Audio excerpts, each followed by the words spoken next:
Hi guys.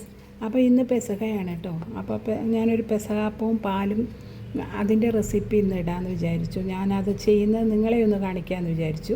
അതിനുവേണ്ടി 250 ml കപ്പിൽ 1 cup അരിപ്പൊടി, വറുത്ത അരിപ്പൊടിയാണ് എടുത്തിരിക്കുന്നത്. നമ്മൾ പാലപ്പം, ഇടിയപ്പം, അപ്പം, പത്തിരി ഇതിനൊക്കെ ഉപയോഗിക്കുന്ന അരിപ്പൊടിയാണ് എടുത്തിരിക്കുന്നത്. 1 കപ്പ് എടുത്തിട്ടുണ്ട്. 1 കപ്പ് അരിപ്പൊടി എടുത്തപ്പോൾ അതിലേക്ക് 2 കപ്പ് തേങ്ങയാണ് തിരുമ്മി എടുത്തു വച്ചിരിക്കുന്നത്. പിന്നെ ഞാൻ എടുത്തിരിക്കുന്ന ഒരു 4 ചെറിയ ഉള്ളി ഇതേപോലെ അരിഞ്ഞു വെച്ചിട്ടുണ്ട്. പിന്നെ ഒരു 8 വെളുത്തുള്ളി എടുത്തിട്ടുണ്ട്. ചിലരൊന്നും ചുമന്നുള്ളി ചേർക്കാറില്ല. അതിന് പകരമായിട്ട് ചിലർ വെളുത്തുള്ളി മാത്രമേ ചേർക്കാറുള്ളൂ. അപ്പോൾ ഞാൻ ഇച്ചിരി ചുമന്നുള്ളിയും കൂടെ ചേർക്കുവാണേ. അപ്പോൾ അതിൻ്റെ കൂടെ തന്നെ ഞാൻ എടുത്തിരിക്കുന്ന ചെറിയ ജീരകം വേണം. പിന്നെ നമുക്ക് വേണ്ടത് ഉഴുന്നാണ് കേട്ടോ. ഉഴുന്ന് നമുക്കൊന്ന് വറുത്തെടുക്കണം കേട്ടോ. അപ്പോൾ നമുക്കിതെങ്ങനെ തയ്യാറാക്കുന്നതെന്ന് നോക്കാം. ആദ്യം നമുക്ക് ഉഴുന്നൊന്ന് നന്നായിട്ട് വറുത്തെടുക്കാം കേട്ടോ. അപ്പോൾ ഗൈസ്, ഒരു പാൻ അടുപ്പത്ത് വെച്ച് അതിലേക്ക് ഞാൻ ഉഴുന്നിട്ട് കൊടുത്തിട്ടുണ്ട്. ഉഴുന്നൊന്ന് നന്നായിട്ടൊന്ന് റോസ്റ്റ് ചെയ്തെടുക്കണം കേട്ടോ. ഒരു ബ്രൗൺ കളറാവുന്നതും വരെ ഉഴുന്നൊന്ന് റോസ്റ്റ് ചെയ്യണം കേട്ടോ. അപ്പോൾ ഇത്രയായി, പക്ഷേ ഇത്രയും പോരാ, നന്നായിട്ടൊരു ബ്രൗൺ കളറാവണം കേട്ടോ. അപ്പോൾ ഉഴുന്നൊക്കെ ഇവിടെ മൂത്ത് വന്നിട്ടുണ്ട് കേട്ടോ. ഇത്രയും മതി. ഇനി ഇരിക്കുമ്പോൾ കുറച്ചുകൂടെ മൂത്ത് വരും കേട്ടോ. അപ്പോൾ ഞാൻ സ്റ്റൗവൊക്കെ ഒന്ന് ഓഫാക്കുവാണേ.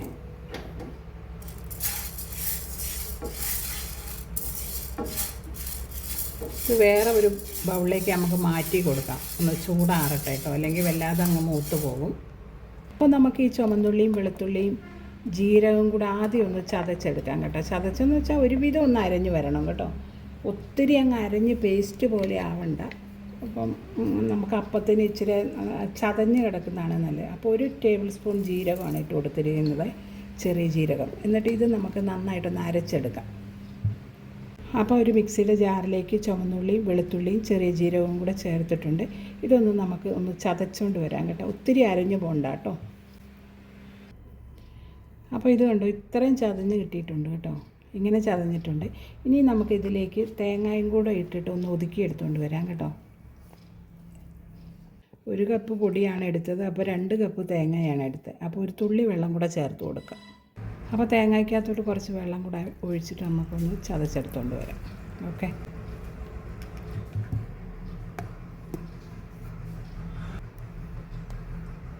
അപ്പോൾ ഇത് കണ്ടോ, തേങ്ങ ഇതേപോലെയാണ് ചതച്ചെടുത്തിരിക്കുന്നത്. ഇത്രയും തന്നെ മതി കേട്ടോ.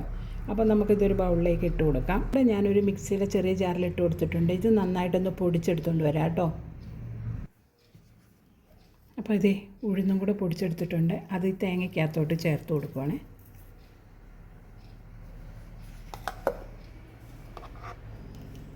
പിന്നെ അരിപ്പൊടിയും കൂടെ ചേർത്ത് കൊടുക്കാം. ഇനി നമുക്ക് കുറച്ച് വെള്ളം ഒഴിച്ച് കൊടുത്തിട്ട് നന്നായിട്ടൊന്ന് കുഴച്ചെടുക്കണം കേട്ടോ. ഇതിലേക്ക് നമുക്ക് ആവശ്യത്തിനുള്ള ഉപ്പ് ഇട്ട് കൊടുക്കാം. ഞാനൊരു 1/2 ടീസ്പൂൺ ഉപ്പാണ് ഇട്ട് കൊടുക്കുന്നത്. ഇനി നമുക്കിതൊന്ന് കുഴച്ചെടുക്കാം നന്നായിട്ട്.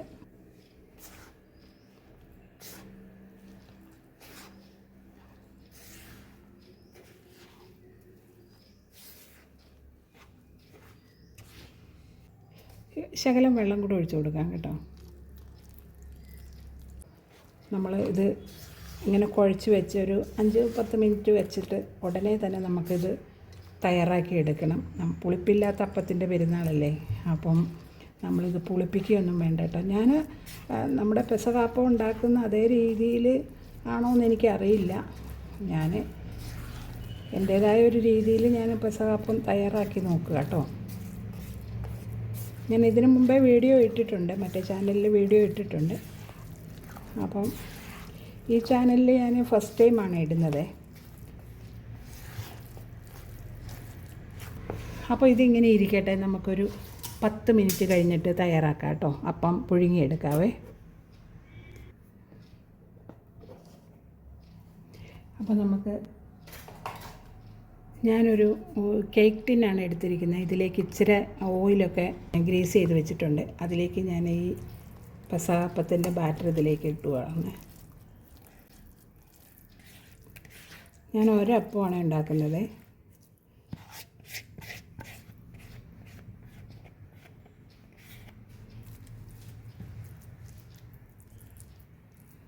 അപ്പോൾ ഇത് നന്നായിട്ട് നമുക്ക് സെറ്റ് ചെയ്ത് വെക്കാം.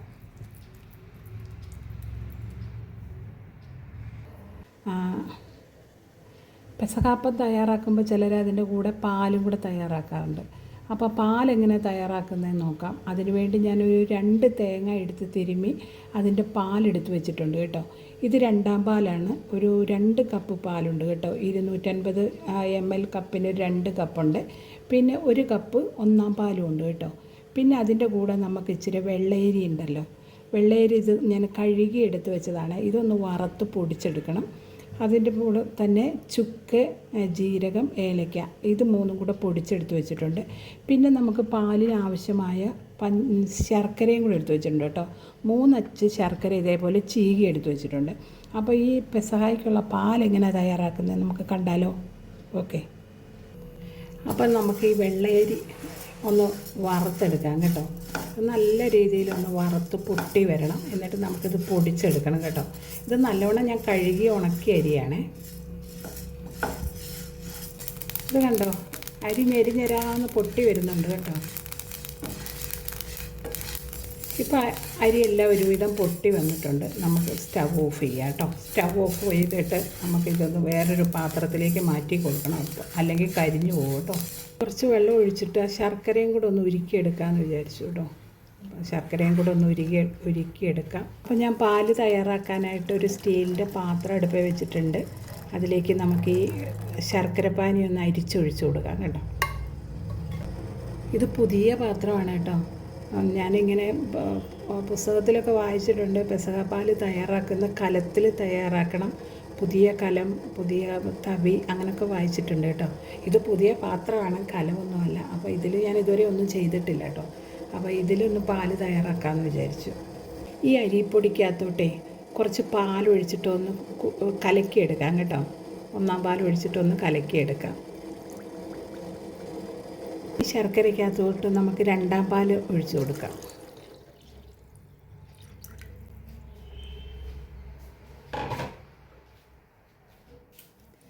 അതിൻ്റെ കൂടെ തന്നെ കലക്കി വെച്ച നമ്മുടെ അരിപ്പൊടിയില്ലേ, വറുത്ത് പൊടിച്ച അരിപ്പൊടി, കുതിർത്ത് വെച്ച അരിപ്പൊടി മുഴുവനായിട്ട് ഞാൻ ചേർത്ത് കൊടുത്തിട്ടുണ്ട് കേട്ടോ.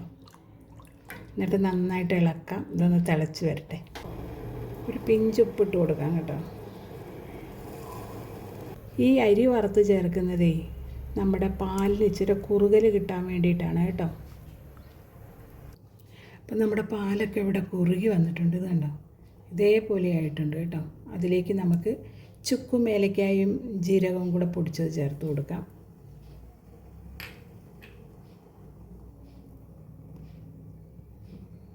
ഇനി ഇതിലേക്ക് 1ാം പാലും കൂടെ ചേർത്ത് കൊടുക്കാം കേട്ടോ.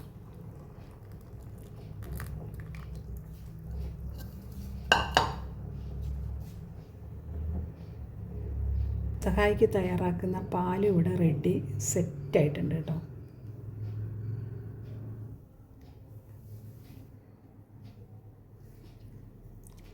മധുരമൊക്കെ ആവശ്യത്തിനുണ്ട് കേട്ടോ.